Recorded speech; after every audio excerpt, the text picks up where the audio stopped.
예수님은 자신을 선한 목자라고 하셨습니다.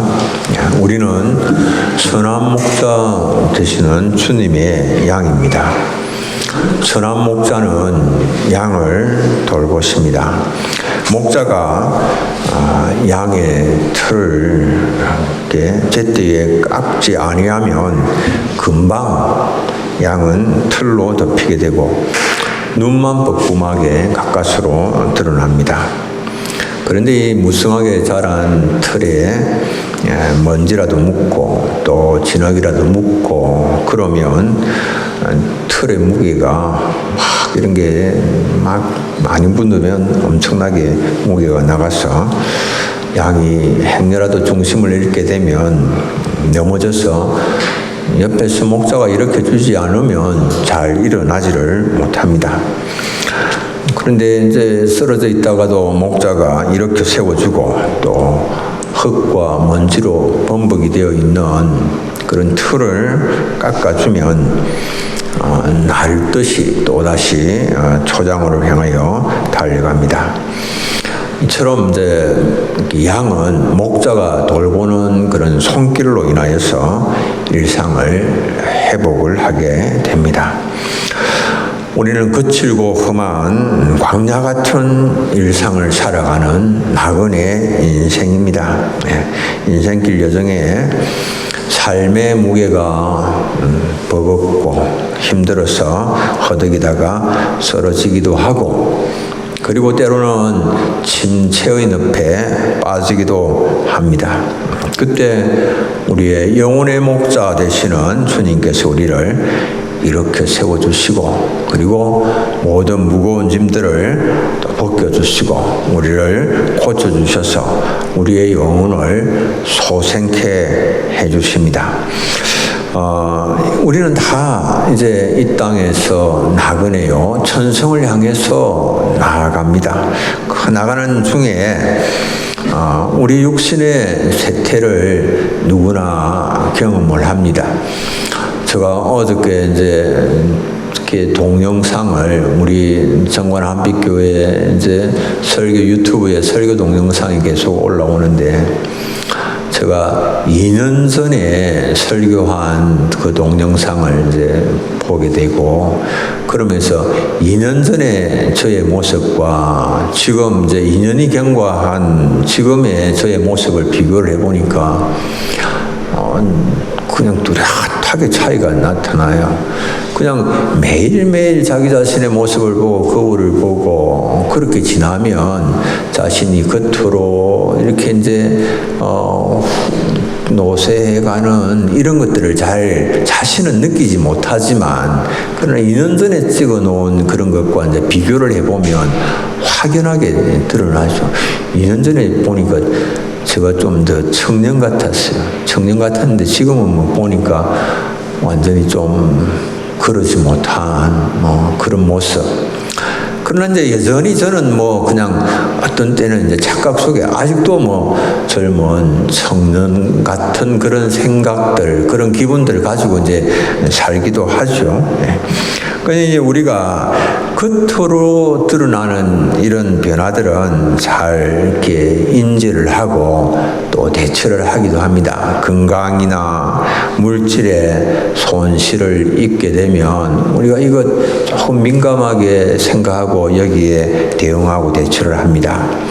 그런데 우리 영혼이 침체에 빠졌을 때에 그때는 대부분 사람들이 그 영혼이 침체에 빠지는 것은 그 일의 심각성은 제대로 잘 인식을 못합니다. 인식을 하지 못하고 그 위기를 잘 제대로 대처를 하지를 못합니다. 그런데 실제로는 영혼이 침체의 늪에 빠지게 되면 그래서 회복을 못하면 육체의 형통함이나 부요함이나 이런 것들은 별 의미가 없는 게 되어버리고 합니다. 영혼이 침체가 되면 그렇습니다. 그래서 뭐 점점 더 이렇게 영혼을 돌아보지 아니하면 깊은 수렁에 빠져들어가는데, 오늘 본문의 말씀은 우리의 영혼의 침체 어떻게 회복할 수 있을까? 영혼의 침체로 말미암은 여러 어려운 난관들을 어떻게 극복할 수 있을까 하는 것을 보여줍니다. 우리가 영혼이 깊은 침체로 인하여서 어려움을 당할 때에는 나는 하나님의 도우심이 필요하다, 하나님의 은혜가 필요하다라고 하는 사실을 인식을 해야 됩니다. 이 본서는 시편 60편은 다윗이 교훈하기 위하여 지은 시다, 이렇게 지금 기록되어 있습니다. 머리글에 보면 다윗이 교훈하기 위하여 지은 믹담이라고 그렇게 말하고 있어요. 믹담은 시인데, 시편에 있는 6편의 시의 머리글에 나오는 히브리 단어가 이 믹담입니다. 이 단어는 철의 색이다, 또 도장을 찍다라고 하는 이런 어원을 가지고 있습니다. 그래서 철의 색이면 잘 지워지지 않고 오래 보존되죠. 그러니까 꼭 기억해야 할 내용의 시, 그런 뜻이 될 수 있고, 그리고 도장을 찍다라고 하는, 이건 이제 내 거다, 나의 것이다, 하나님께서 내 것이다라고 그렇게 말씀을 하시는 그런 상황일 것 같으면, 원수의 모든 괴롭힘 가운데서도 하나님의 보호와 확신을, 이렇게 구원의 확신을 표현하는 그런 시, 그런 것을 교훈하고 또 고백하는 시로 볼 수가 있습니다. 이 시편 60편의 배경은 다윗이 아람 나하라임과 아람 소바와 싸우는 중에 요압이 돌아와서 에돔을 소금 골짜기에 쳐서 12,000명을 죽인 때다, 그렇게 이제 이 시편 60편의 머리글에서 기록을 하고 있습니다. 이제 무슨 말인고 하니까, 다윗이 북쪽에서 계속해서 승리의 전진을 하고 있는데, 그동안 남쪽에서 에돔 사람들이 그 배후를 친 겁니다. 그러니까 이제 북쪽에 전력이 모여 있는 가운데에 남쪽 집중이 되어 있는데, 남쪽을 치니까 이스라엘이 남쪽은 이제 무방비 상태가 된 거예요. 그러니 뭐 속수무책으로 당할 수밖에 없는 그런 형편이었습니다. 그래서 에돔이 쳐들어와서 이스라엘 남쪽 지방을 유린을 하고 많은 사람들을 이렇게 붙잡아가고 약탈해가고 난리가 났습니다. 이런 위기를 이제 만나게 됐는데, 이 위기를 극복하기 위해서는 어떻게 이런 위기를 극복할 수 있을까? 먼저 이런 환난과 고통이 왜 생겨났는가 하는 그것을 이제 잘 살펴봐야 되죠. 환난과 왜 이런 일들이 일어나는가? 이런 일들, 주님께서 우리에게 막 고통을 주시고 감당하기 힘든 그런 무거운 짐들을 막 치우시고 그렇게 하실 때에는 목적이 있겠죠. 우리를 연단하시고자 하시는 그런 목적도 있고, 하나님의 뜻을 나타내고자 하는 그런 것도 있고, 또 우리의 여러 죄에 대한 징계하시고자 하시는 그런 것도 있겠죠. 그런데 그것을 가만히 이제 다윗이 살펴보니까, 이스라엘이 버림을 받고 포로로 잡혀가게 된 그 원인은 주님의 분노하심 때문이다, 그렇게 말씀을 하고 있습니다. 주님의 분노. 왜 주님께서 분노하셨을까? 이 이스라엘의 죄 때문이죠. 죄 때문에 주님께서 분노를 하시게 되는데, 주님의 분노를 불러일으킨 죄가 뭔가? 먼저 우리가 어려움을 만났을 때는 나의 죄가 무엇인가 돌아보고 이제 깨달는 것이 필요하죠. 우리는 아픔과 고통을 겪을 때에 오해를 자주 합니다. 어떤 오해를 하는가 하니까 자신의 죄와 허물로 인하여서 겪게 되는 그런 아픔과 고통인데 우리는 생각하기를 그냥 내가 지는 십자가다. 그렇게 생각합니다. 십자가는 그리스도를 위하여 지는 건데 그냥 착각하는 거죠. 내가 십자가를 지고 간다. 그렇게 착각을 하면 위기 극복은 어렵습니다. 그렇게 착각하면 하나님 앞에 무릎 꿇지도 않고 회개하지도 않고 그러니까 위기 극복은 어렵죠. 하나님의 분노를 초래한 자신의 죄와 악이 무엇인지 돌아보면서 먼저 하나님 앞에 회개하는 거 필요하죠. 회개하면 위기 타파의 길이 보이는 겁니다. 어떻게 극복해 나갈 수 있는가 길이 보이는 거죠. 하나님의 진노 중에 있는 자에게 인생은 아무도 도움의 손길을 내밀지 않습니다. 죄로 인하여서 추하고 흉한 그런 모습을 보면 사람들은 입을 삐죽삐죽거립니다. 그러면서 고개를 돌립니다. 이게 세상 인심입니다. 세상 인심이 그렇습니다. 세상은 침체에 빠진 사람을 돌아보지 않습니다. 그에게 관심, 사랑 이런 거 보이지 않습니다. 도움의 손길 내밀지 않습니다. 그러나 하나님은 여전히 우리가 하나님의 자녀들이 침체에 빠져 있다 할지라도 하나님은 여전히 그에게 깊은 관심을 가지시고 그래서 하나님은 막 하나님의 진노의 포도주에 취하여서 비틀거리고 있을지라도 그런 모습을 나타내 보일지라도 하나님은 그를 싫어버리지 아니하십니다. 여전히 하나님께서 택한 백성, 하나님의 자녀된 자들을 하나님 사랑하시는 거죠. 그래서 오늘 우리가 읽은 시편 60편 5절에는 주께서 사랑하시는 자를 건지시기 위하여 주의 오른손으로 구원하시고 응답하소서. 주님이 주님이 진노하셔서 이런 징계를 받고 진노의 포도주에 취하여서 이렇게 비틀거리고 있지만 그러나 그것 때문에 주님이 싫어버리지 아니하시고 여전히 주님이 사랑하고 계시고 어떻게 회복을 이루어야 할까 주님께서 주목하고 계신다라고 하는 사실입니다.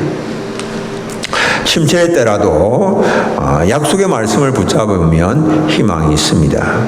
그때부터 하나님의 역사가 시작이 됩니다. 그러므로 우리는 침체의 때에 행해야 할 일들은 하나님의 약속의 말씀을 붙잡는 겁니다. 여러분들 이스라엘 백성들이 바벨론의 포로로 잡혀가서 어떤 시점에 그들이 회복되어지는가 하면 그들이 하나님께서 주신 그 약속의 말씀을 붙잡을 때에 그때부터 회복이 이루어지는 그런 것이거든요. 회개하고 하나님의 약속을 붙잡는 것. 그래서 다윗은 에돔의 침략으로 인하여서 지금 찢어진 상태에서 하나님의 약속의 말씀을 떠올립니다. 그리고 그 하나님의 약속의 말씀을 주장을 합니다. 시편 60편 4절 주를 경외하는 자에게 깃발을 주시고 진리를 위하여 달게 하셨나이다. 이 진리라고 하는 거 이거는 하나님께서 주신 약속이에요. 약속의 말씀. 하나님께서 주신 약속의 말씀 다윗에게 하나님께서 승리의 보장을 해주셨거든요. 그래서 그 약속에 근거해서 다윗이 하나님께 간구합니다. 어떤 가운데서라도 이런 어려운 가운데 있지만은 하나님께서 승리케 해주실 것을 말씀을 하셨는데 그 보장에 따라서 기도하죠. 하나님께 구합니다. 이 에돔의 맹렬한 공격으로부터 구해 주시고 그리고 나아가서는 승리를 이룰 수 있도록 허락해 달라고 그렇게 하나님께 요청을 합니다. 그래서 하나님께서 다윗에게 승리의 깃발을 주시는 것이죠. 우리가 영적 침체 가운데 있을지라도 주님께서 주신 약속의 말씀을 잊어버리면 안 됩니다. 놓치면 안 됩니다. 그 말씀을 딱 붙잡고 주님께로 한 걸음씩 다 가까이 나가야 됩니다. 주님, 저를 불쌍히 여기시고 건져 주옵소서. 주의 오른손으로 구원하시고 응답하소서 외치면서 나아가시는 우리 성도님들 다 되시기 바랍니다. 두 번째로는 하나님의 응답으로 실제 회복됩니다. 하나님의 말씀으로 회복되는 거거든요. 하나님께서 우리가 하나님께로 나아가면 하나님께서 말씀을 주시죠. 기도하면 하나님께서 말씀을 주시죠. 응답의 말씀을 주시는데 그 말씀이 성취됨으로 인하여서 어려움을 극복하고 그리고 모든 위기를 탈출을 할 수가 있게 되는 겁니다. 다윗이 하나님 말씀을 기억하고 회개하고 하나님께로 돌아갈 때에 하나님께서 말씀을 하십니다. 오늘 시편 60편 6절로 8절 6절로 8절을 보면 하나님께서 다윗에게 이제 주신 말씀이 어떤 말씀을 하나님께서 하셨는가 하니까 하나님이 그의 거룩하심으로 말씀하시되 하나님 말씀하셨죠. 그 말씀하신 내용이 지금 나오는 겁니다. 내가 뛰놀리라. 내가 세겜을 나누며 숫곡 골짜기를 청량하리라. 길르앗이 내 것이요 모나세도 내 것이며 에브라임은 내 머리의 투구요 유다는 나의 귀이며 모압은 나의 모욕통이라. 에돔에는 나의 신발을 던지리라. 볼레셋아 나로 말미암아 외치라 하셨도다. 하나님의 약속이 이미 하나님께서 주신 그 가나안 땅 그것에 대한 지배권을 다 이렇게 완전히 이제 확보하고 그렇게 다스리는 뿐만 아니고 주변 땅들도 주변 지역들도 정복하게 될 것을 말씀을 하셨죠. 모압이 모욕통이 된다라고 하는 이 말. 모욕통은요 뭐냐 하면 이제 발을 씻는 데 사용하는 그릇을 말하거든요. 발은 누가 씻겨줍니까? 발은 종이 이제 그 발을 씻겨주는 그런 것이거든요. 그러니까 모압이 모욕통이다라고 하는 것은 모압은 이제 다윗에게 정복이 되어서 종이 될 것을 말씀을 하는 거거든요. 그리고 또 이 에돔에 대하여서도 이제 뭐라고 말씀을 하고 있는가 하면 에돔에는 나의 신발을 던지리라. 왜 신발을 던지겠습니까? 이 신발을 닦아라는 거예요. 신발 닦고 신발을 깨끗하게 잘 정비를 해라.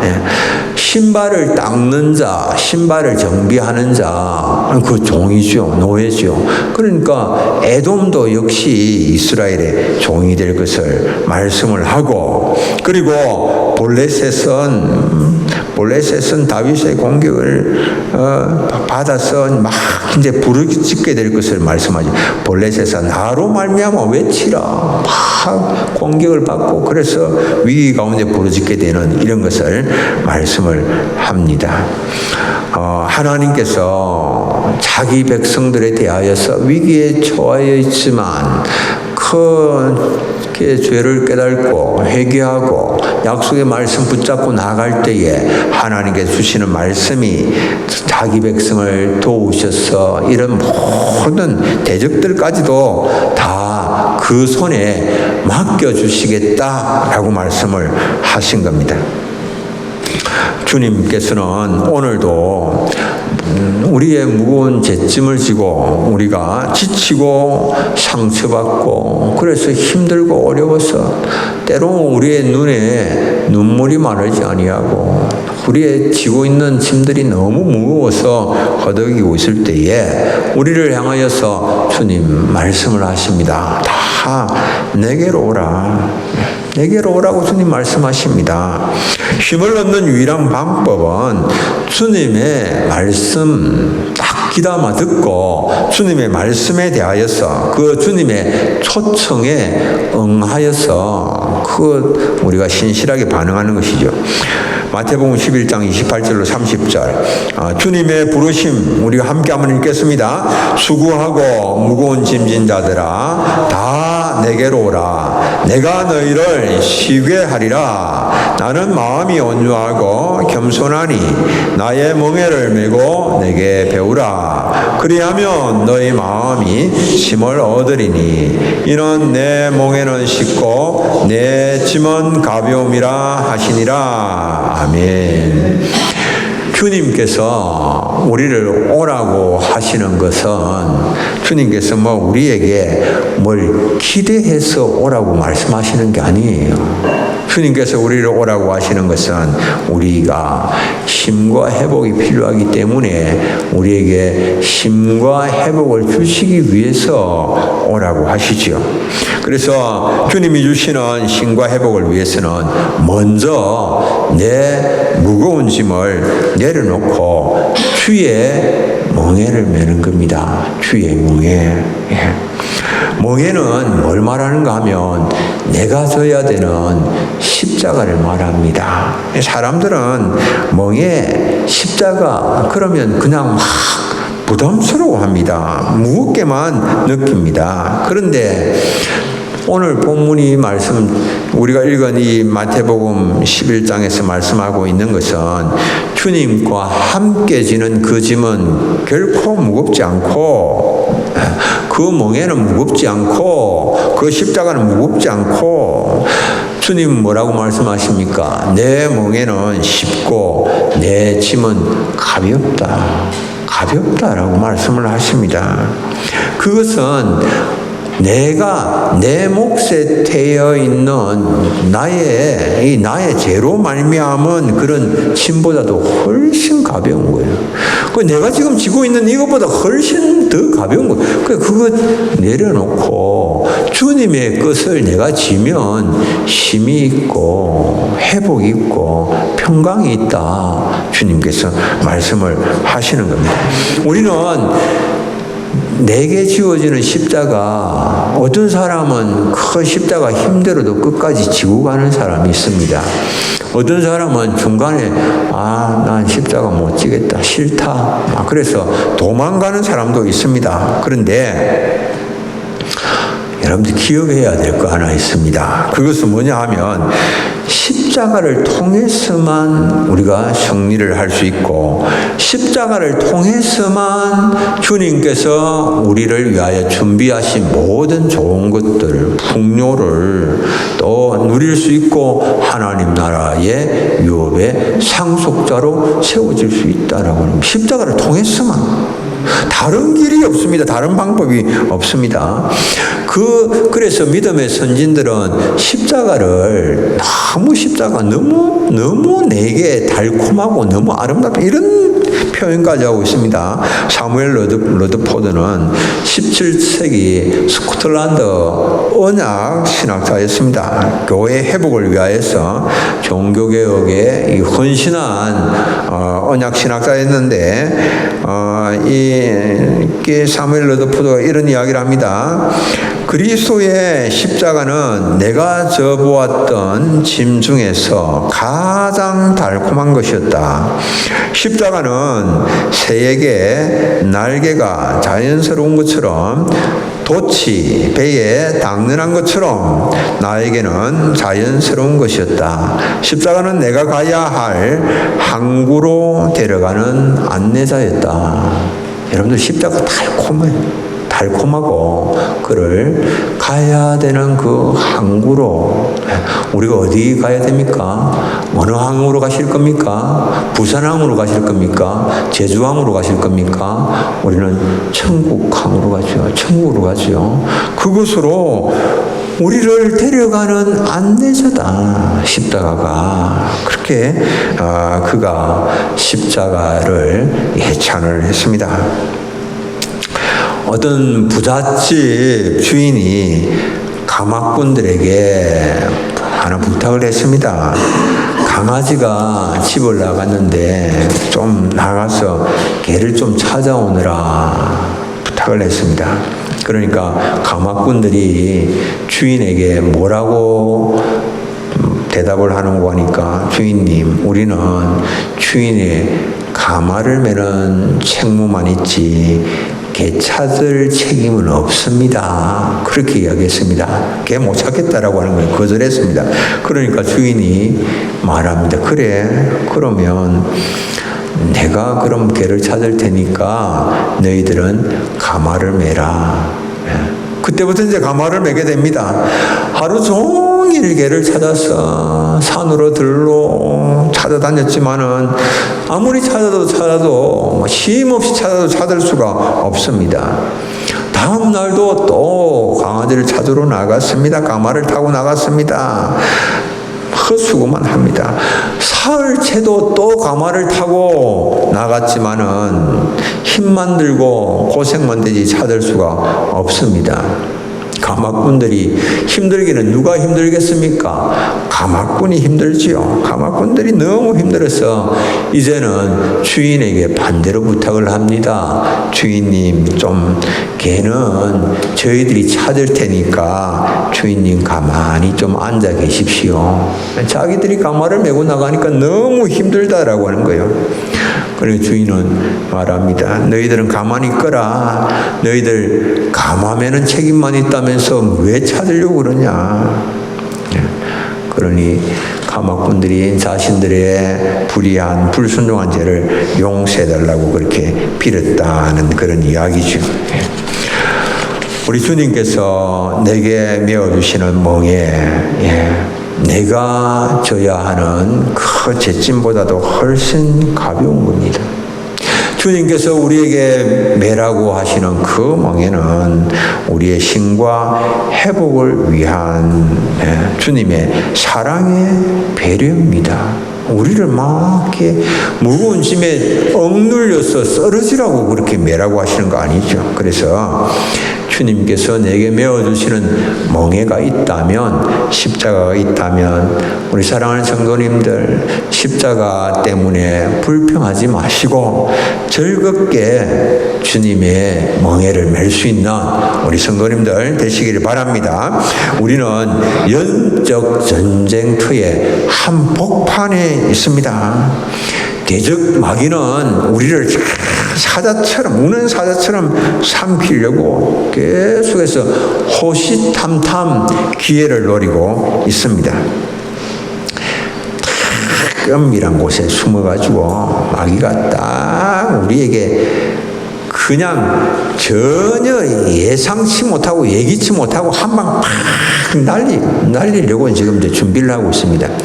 뭘 날리는지 아십니까, 여러분들? 불화살을 팍 날리는 거예요. 어디서 날라올지 몰라요. 언제 날라올지 몰라요. 그런 이야기 하대요.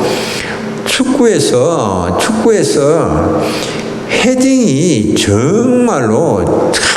정말 치명타가 돼요. 치명적인 것은 이게 갑자기 헤딩을 하면 어디로 날라올지를 모른다는 거예요. 슈팅은 하면 어디로 날라올지 감을 잡고 대비가 되는데, 헤딩은 이게 공이 어디로 그냥 순간 날라오는지. 여러분들 마귀가 딱 숨어가지고 불화살 딱 준비하고 있습니다.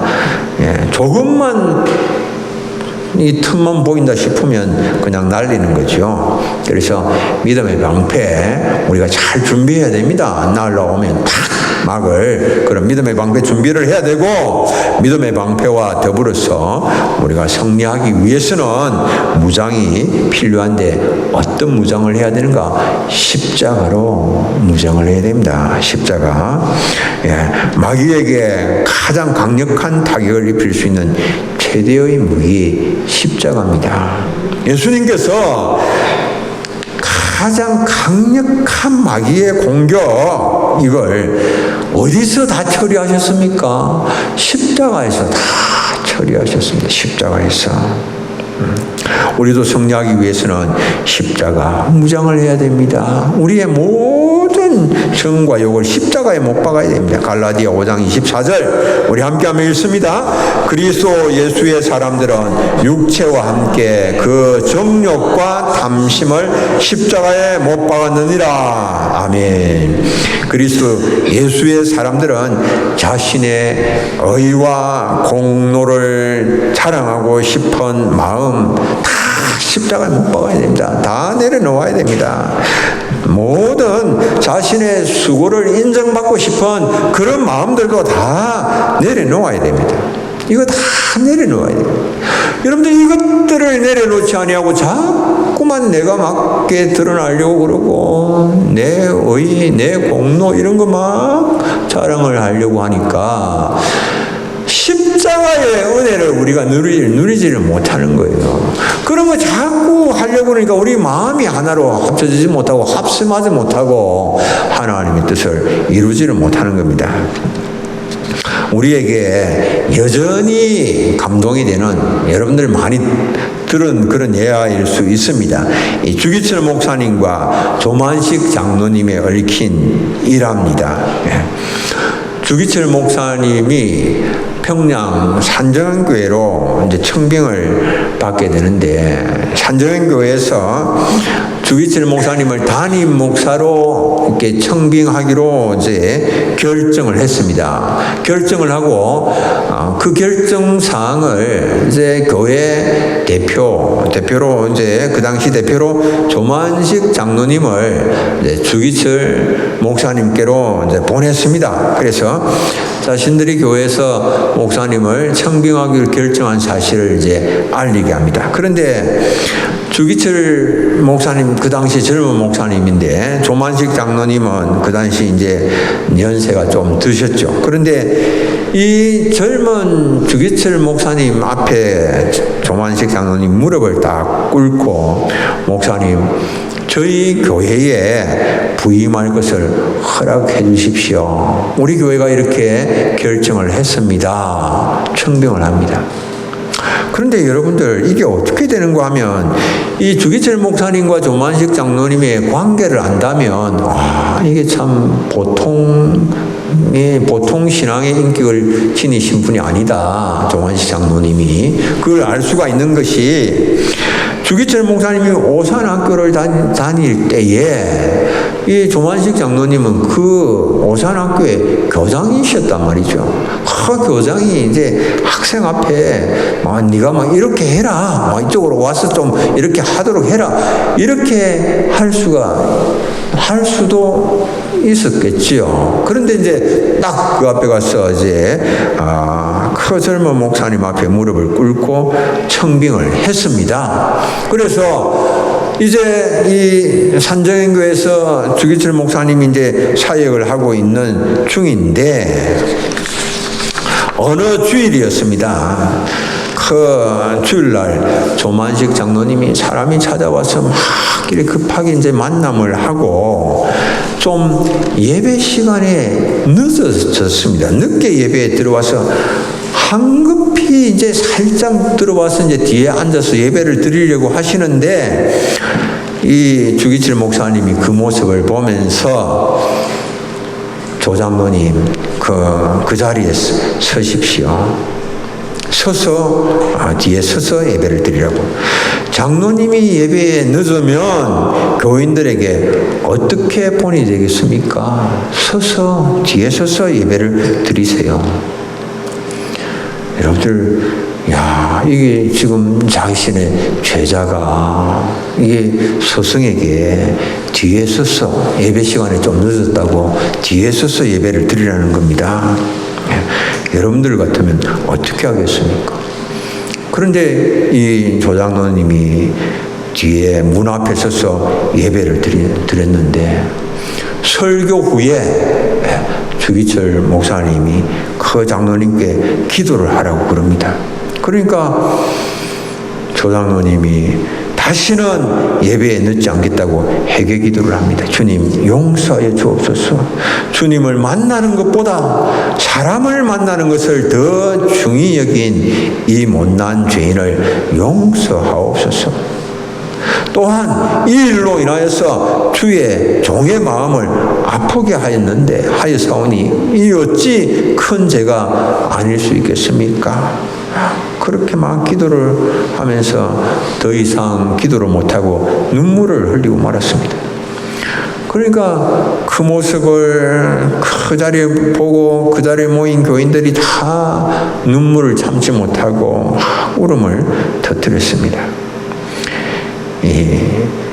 조만식 장로님이 막 자신의 공로를 자랑하고 교회를 세우기 위해서 얼마나 내가 애를 썼고 청빙하는데 얼마나 내가 이 공을 세웠고 내가 지금 민족의 지도자로서 이런 위치가 있고 위상이 있고 막 이렇게 내세우고 싶고 인정받고 싶은 그런 마음들 있었겠죠. 그런데 그런 것들 다 내려놓죠. 내려놓고 겸손의 본을 보일 때에 그러면서 그 자기의 십자가를 지면서 교회를 세우는 일을 감당하고자 할 때 교회가 든든히 서가고 그리고 조만식 장로님 또한 민족의 지도자로서 귀중한 그런 삶을 살 수가 있게 되어진 거죠. 여러분들 우리 각자가 내 몫의 태인 내 십자가 주님이 내게 지워주시는 그 멍에를 내가 메고 나가면 이 놀라운 일들이 일어납니다. 가정에서, 교회에서, 주님이 나를 보내신 곳, 그곳이 어디든지 그곳에서 내가 져야 하는 멍에, 여러분들 즐겁게 멍에는 나의 힘과 회복을 위하여서 우리 전체 유익을 위하여서 주님께서 내게 메워주시는 거니까 즐겁게 메고 가시는 우리 사랑하는 성도님들 다 되시길 바랍니다. 마지막으로 우리는 하나님의 인도를 따라서 회복을 맛보게 됩니다. 오늘 시편 60편 9절 누가 나를 이끌어 견고한 성에 들이며 누가 나를 에돔에 인도할까. 네. 이 말은 무슨 말이겠습니까?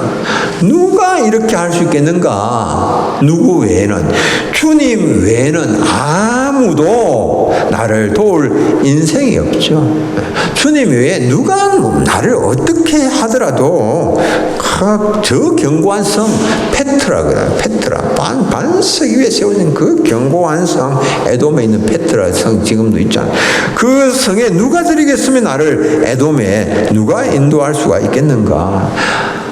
그 누구도 할 수 없지만 그러나 전능하신 하나님께서 도우시면 그 성이 아무리 견고하다 할지라도 난공불락의 요새라고 할지라도 하나님이 도우시면 무너지지 아니할 성이 없다라고 하는 거죠. 하나님께서 인도하시면 그냥 적진을 마음껏 해짓고 다니며 그 땅을 취할 수가 있게 된다라고 하는 겁니다. 예. 이 하나님의 진노하심 가운데 적의 공격을 받아서 순환을 겪고 어려움을 당할 때에 여러분 우리가 회복을 원한다면 위를 바라봐야 됩니다. 위를 바라봐야 됩니다. 위에는 주님이 계시죠. 회복은 위로부터, 회복은 주님께로부터 우리에게 오는 것입니다. 그래서 회개하고 주님의 말씀을 붙잡고 주님께로 나아가서 주의 능력을 힘입어서 승리할 수 있는 우리 성도님들 다 되시기 바랍니다. 마지막으로 시편 60편 12절 우리 함께 한번 읽겠습니다. 우리가 하나님을 의지하고 용감하게 행하리니 우리의 대적을 밟으실 이심이로다. 아멘. 네, 찬송 545장 한번 부르겠습니다.